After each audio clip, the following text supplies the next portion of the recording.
ସମସ୍ତ ପ୍ରଭୁଙ୍କର ଲୋକମାନଙ୍କୁ ପ୍ରେଜ୍ ଦ ଲର୍ଡ।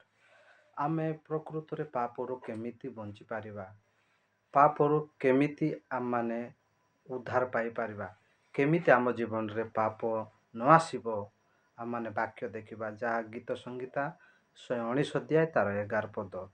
ବାଇବଲ କୁହେ କି ଏଠାରେ ଲେଖାଯାଇଛି କି ମୁଁ ଯେପରି ତୁମ ବିରୁଦ୍ଧରେ ପାପ ନ କରେ, ଏଥିପାଇଁ ମୁଁ ଆପଣା ହୃଦୟ ମଧ୍ୟରେ ତୁମର ବାକ୍ୟ ସଞ୍ଚୟ କରି ରଖିଅଛି।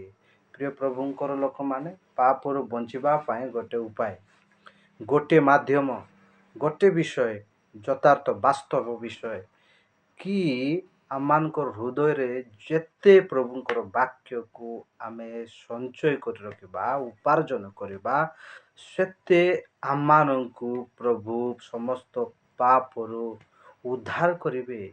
ପାପ ଜୀବନରୁ ଆମମାନଙ୍କୁ